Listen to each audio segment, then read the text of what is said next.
We're here on a rainy day in Brooklyn to talk about how you can build a more positive relationship with yourself, how you can build unconditional self-worth. And just like we talked about in my video on what is unconditional self-worth, we're not actually building anything up from scratch here. We're helping you reconnect to worth you already have. And I'm gonna break this how-to section down into two videos. In this first video, we'll be talking about a more gradual approach to building self-worth. And I wanna start with the gradual approach because I think this is maybe gonna feel more manageable, possible for many people. A lot of these strategies you can do without the help of a therapist. Although if you have a therapist that can support you through this, even better. But with a gradual approach and the strategies I'm going to recommend, gradual doesn't mean you're not going to get to see some immediate results and benefits. It just means that these benefits really accumulate over time. They build on top of each other.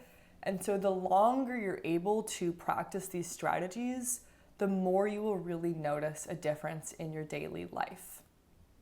The two main longer term gradual approaches I'm going to be talking about are number one, social, and number two, behavioral. So social speaks to how we can build self-worth through engaging in relationships that connect us to a positive sense of self. And our behavioral approaches are going to look at how the way that we behave and treat ourselves, especially our bodies, affects our thoughts and our feelings. So changing our behaviors can change our thoughts and our feelings. And I want to start this video off referencing the first psychology book that I ever read. This is early high school, and I was kicking myself because I cannot for the life of me remember the name of this book. I did some digging, I tried to find it, but I just can't remember it. I do, however, remember the contents. So, if y'all have seen, I try to include sources in the description of these videos. This book is not included in that. It was an older psychology text, so let's be real, maybe some of that content is outdated or even sketchy by now. But I loved their opening argument. It stuck with me all these years. And the main argument this book was making is that in our relationship with ourselves, we have as humans two fundamental needs. The first need is to come to understand ourselves. And then the second is to accept the selves that we have come to understand. And the authors of this book advocated that there are two main ways we can understand ourselves. How do we go about understanding who we are? And their recommendations were two strategies. Number one, we learn more about who we are through overcoming challenges. And number two, we learn more about who we are through using relationships as mirrors. So I'm going to start with number two, using relationships as mirrors, because out of all of the strategies I'll be giving today, the social ones are the ones that matter the most. And I say that because there's the strongest amount of research to back this, to back the impacts of the people that we surround ourselves by on our perceptions of ourselves and even on our mental health.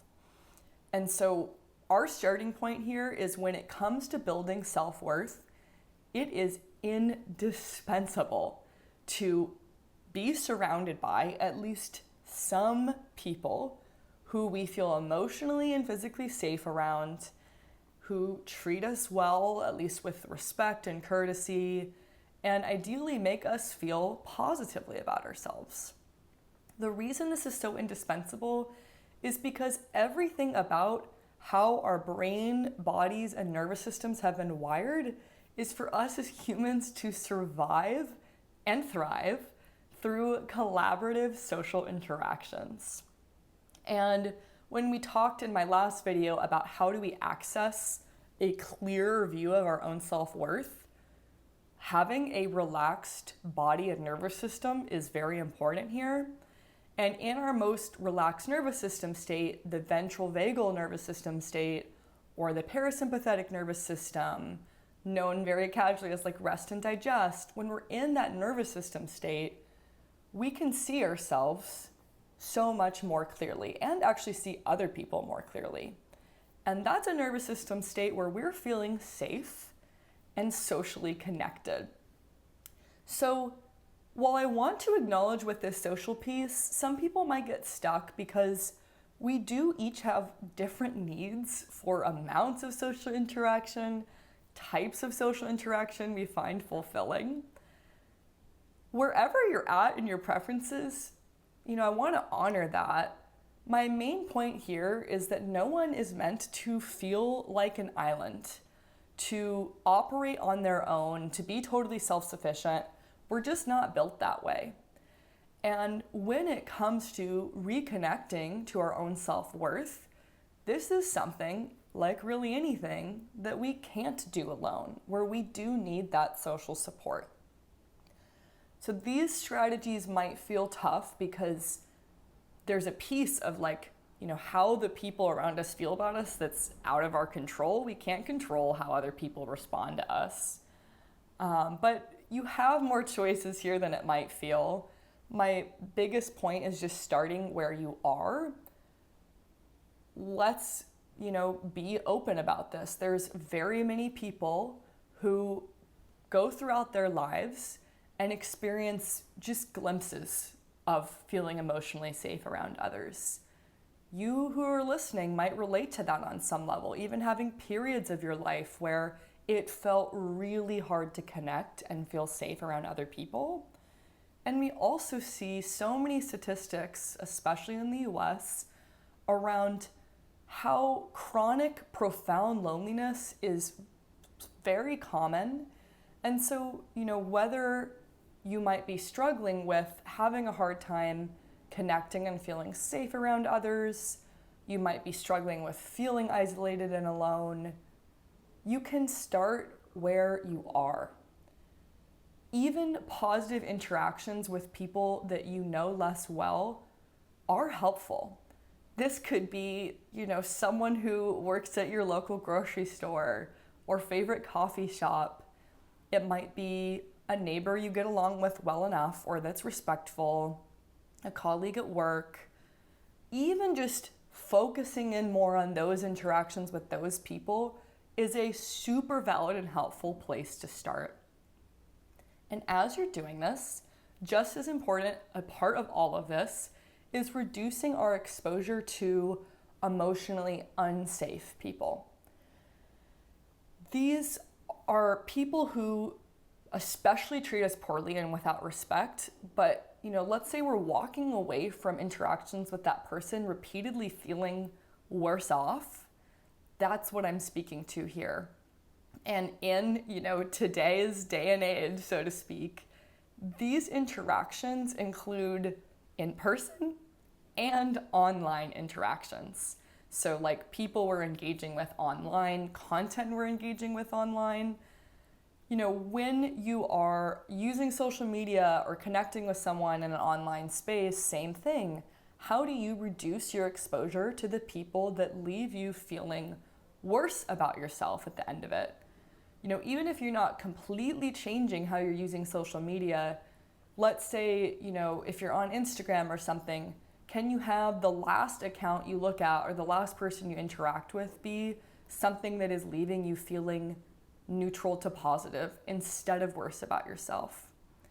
And this is especially true for teens and young adults where, you're still actively building a sense of identity, understanding who you are.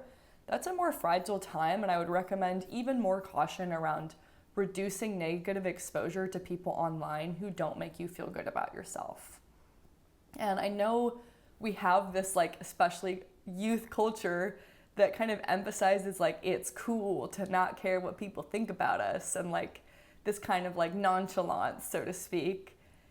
And yes, it is one thing to learn how to not take personally other people's reactions to us, But hey, it is superhuman to feel the effects of someone's judgment and feelings towards us. And no one can really sustain prolonged exposure to negative treatment without this at the very least starting to cause stress. It's draining emotionally, mentally, and eventually will drain and affect our confidence. So our basic principle here when it comes to social relationships is choose the mirrors that you're surrounding yourself by. As much as this is in your control, reduce exposure or even just the amount of time and energy you're putting into relationships that make you feel worse about yourself, and increase the focus and attention and time and energy going to people who treat you well. At first, my recommendation would be to be pickier about this process. I think especially for people from marginalized social groups or who, because of their identity, face higher levels of discrimination, finding even small, safe spaces in community is really important and healing at first. And that might be community with other people who share those aspects of your identity, other people where you have something in common. That's creating that sense of safety. And you might be starting there, and then eventually as you've built self-worth, you can broaden your social interactions out, and you might be able to show up in many more social contexts and feel worthy. But just starting with engaging with people where you might share more in common, super valid, can be so healing. The last thing I want to speak to in terms of types of relationships we can engage in to help build self-worth are positive role models. And I love this piece because I'm going to get to speak about one of my favorite emotions, one of the most underrated emotions, jealousy. So I know for a lot of people who experience jealousy, we might be kind of conditioned to feel ashamed of even having jealousy. But I think jealousy in a manageable dose, a dose where we're not like kind of frozen or overcome by it, is one of the most useful emotions we can work with. And so same thing, a very useful type of relationship to seek out intentionally are going to be ones that might actually bring up and trigger some jealousy for us in the right dose. And the reason why jealousy, I think, can be so helpful is because it's really an emotion that is providing us with invaluable information. Jealousy is reminding us of what we most deeply long for. And when we have jealousy triggered, we are pointed to one of two things. We are pointed to something that we are naturally drawn to and find deeply kind of fulfilling or interesting or stimulating. And or number two, we're pointed back inward to a lack or insecurity that we perceive within ourselves, something that could use more of our own attention and healing. So when you experience that initial pang of jealousy, first stop just asking yourselves, where is this coming from? Is it coming from an unfulfilled desire, or is it coming from that place of insecurity?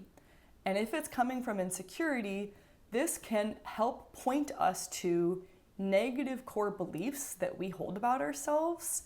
And my second video, the shorter term process for building self-worth, will be speaking a lot about the importance of core beliefs. So you can use that as information. For this video, I'll focus on jealousy that's pointing us to unfulfilled desires that we have. What do we do with that information?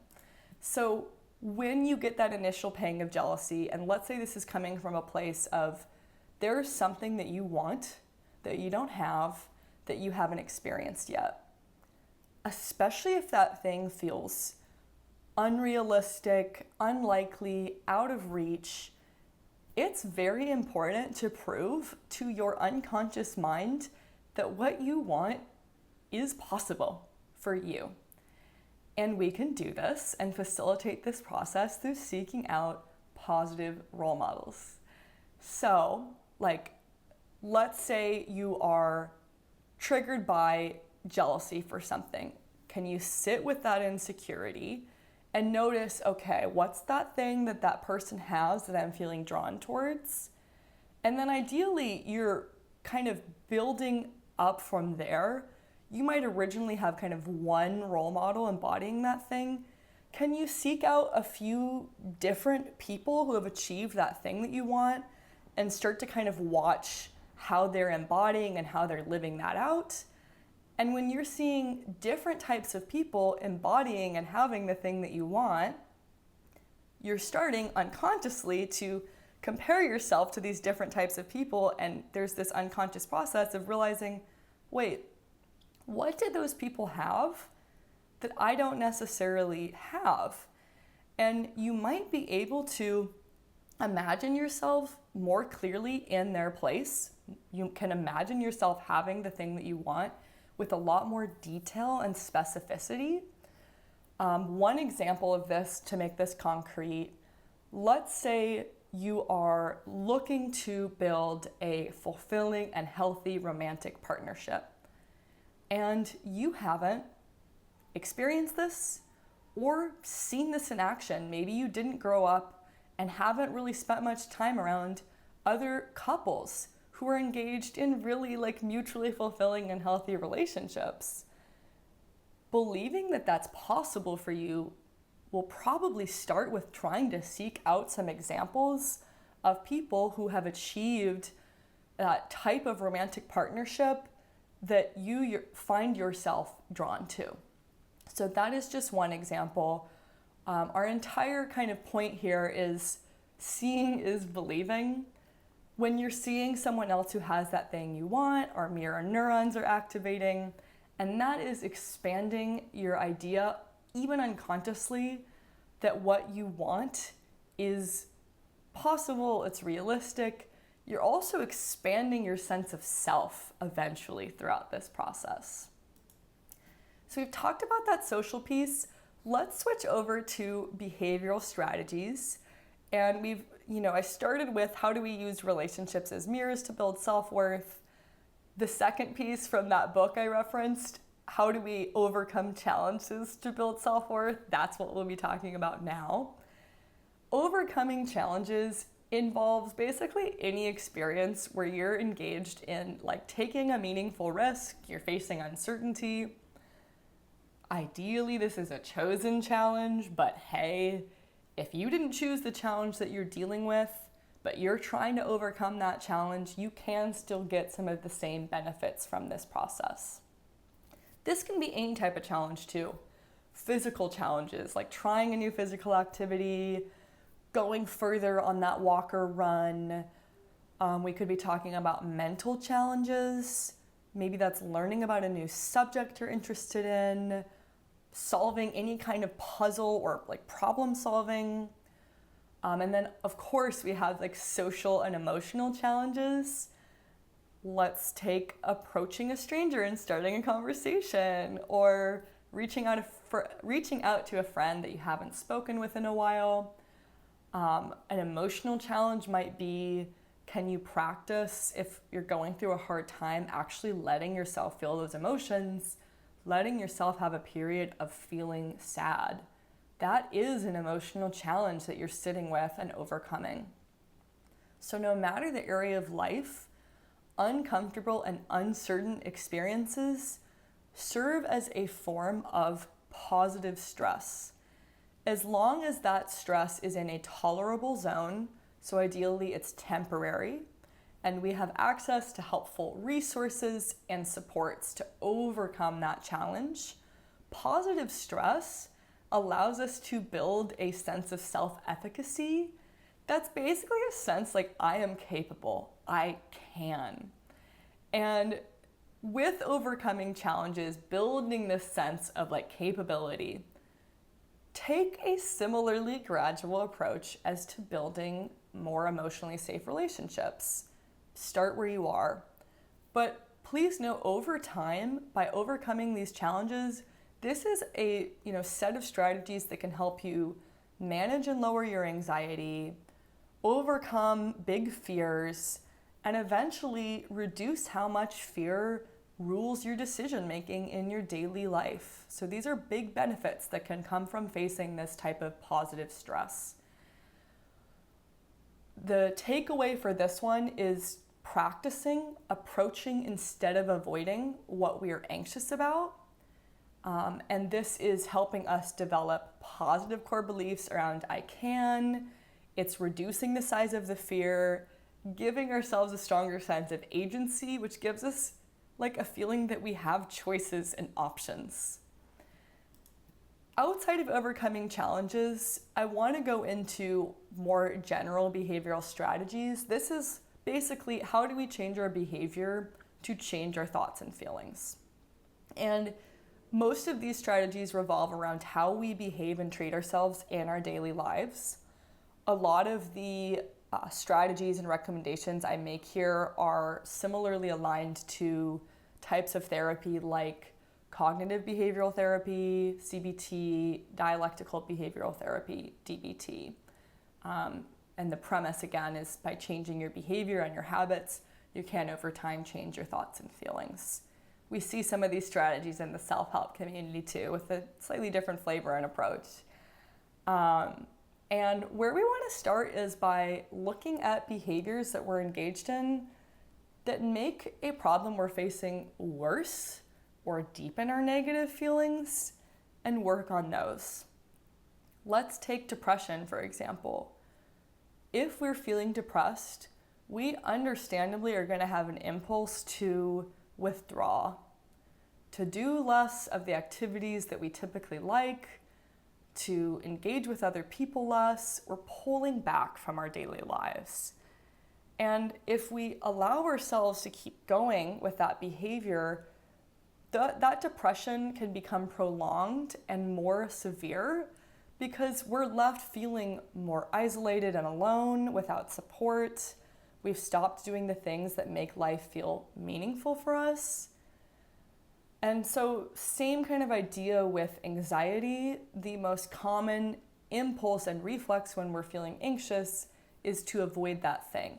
We might be, kind of obsessively thinking about the thing, but we're avoiding doing it.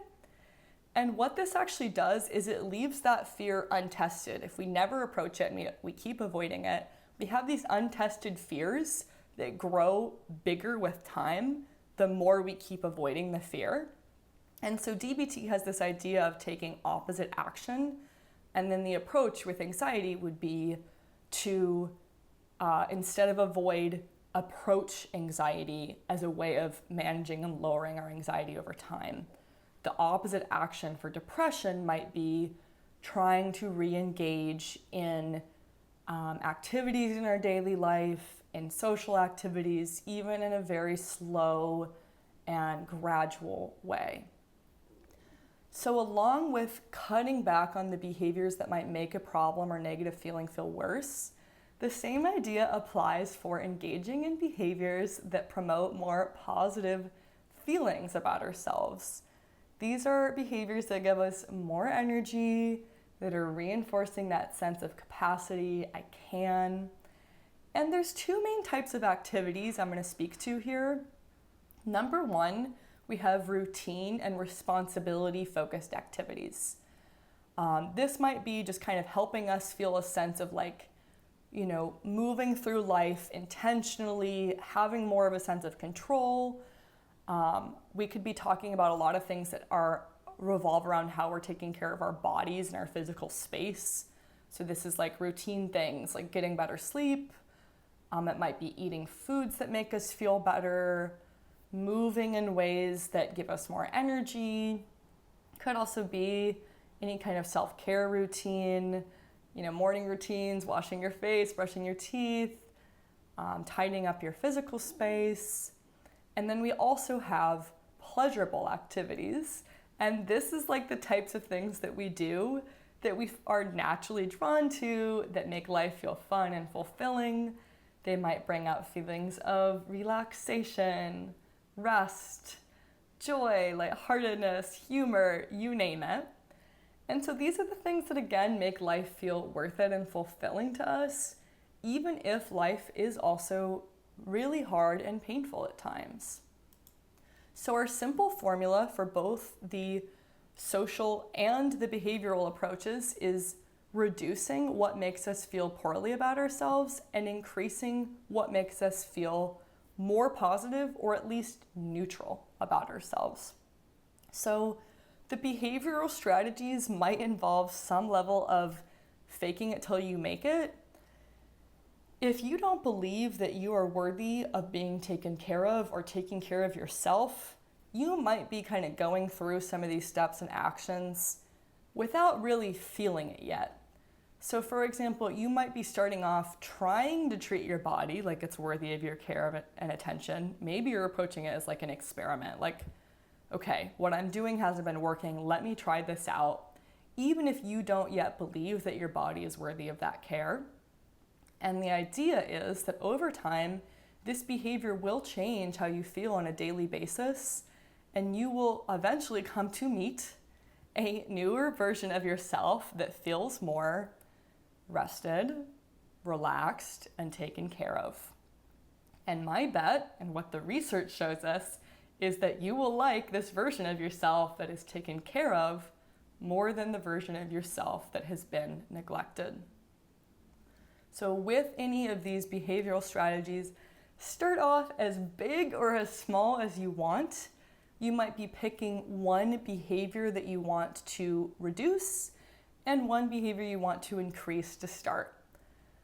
For example, let's say you were starting off with something smaller. You might be reducing doom scrolling late at night before bed. You might be like putting your phone away so you can fall asleep earlier. And then maybe what you're trying to add in is making enough time to have breakfast before you go to work in the morning. If you're looking at some bigger goals, bigger changes, hey, you might be breaking up with that partner who doesn't treat you well or makes you feel poorly about yourself. And then for what you're adding in, you might be asking to meet with your supervisor so you can advocate for yourself and for that raise and promotion you've been wanting at work. So wherever you're starting, following what feels good starts with just building an awareness of what you want, what does feel good for you, what feels fulfilling. This is allowing you to get to know yourself and your own preferences better. And by practicing giving yourself permission to follow what feels good for you, even just as an experiment you're trying out, you're building a more intentional relationship with yourself that over time will become a more positive relationship with yourself and reinforce that you are worthy of feeling good and that that is helpful to you and all of the people around you. Last thing I want to say here is, in terms of this being a gradual approach, you've already taken the first step by listening to this, making it all the way through this video, seeking out helpful new information and content. And for a lot of people, these next steps, finding something that physically or mentally feels good for you, is a significant accomplishment. And this is especially true if you've been struggling with low self-worth and then especially depression for a long time. If that's where you're starting from, you might not be initially reaching for things that feel good, but actually just trying to find things that leave you feeling more neutral or move you away from really painful feelings. And we can drop any expectation around this needing to feel good at first, that even being the goal. Through that, I hope you can drop any self-judgment or pressure that you feel around needing to feel good. And one of the ways I like to think about this is David Hawkins, the author of Letting Go, created this hierarchy of emotions from the most painful, shame, guilt, fear, apathy, all the way up to the most positive and transformational. We've got joy, peace, love. There's a whole range of emotions in between those things. And so we can take this idea of emotions existing on a spectrum from the most painful to the most positive and start to identify, okay, what's my baseline emotional state? Is there an emotion that's kind of running in the background that I'm feeling most of the time in my daily life? Depending on what that emotion is, you might then just be aiming for the next best feeling. Let's take an example. If your baseline emotional experience is guilt, guilt is something you experience really strongly, and this runs a lot of your life, a lot of your decisions. For you, moving up to feeling anger and being able to feel angry and frustrated can be a huge and positive step in the right direction. It might be connecting you to more energy, to change and to pursue something that might be helpful, maybe to take care of yourself more, even if you're still experiencing a lot of pain. Another big kind of category I want to talk about here, we've talked about depression, people who are starting off at a place of really low self-worth. One common way that I see this show up for people, including a lot of my clients, is low self-worth that's related to negative or distorted body image. First of all, if this is something you struggle with, you are very much not alone. And again, if that's where you're starting from, your initial goal, if you feel some level of hatred or even disgust towards your body, might not be trying to move up to loving your body, which probably feels very disingenuous at first, but maybe coming to a place of just more body neutrality. And if we take that idea of having a spectrum of emotions, let's say your baseline emotional state around your body and your self-worth is apathy. There's a numbness, a level of disconnection, even disassociation from your own body. Stepping into feeling grief, allowing yourself to feel grief over how long you have been in pain, how long you have felt uncomfortable in your own body, can be a huge step forward in kind of unfreezing yourself and starting to release some of those painful feelings you've been carrying around for so long. So if this goal of finding pleasurable activities doesn't resonate with you, no problem. You might be looking for activities or even forms of movement that again are just leaving you feeling at least neutral or not worse.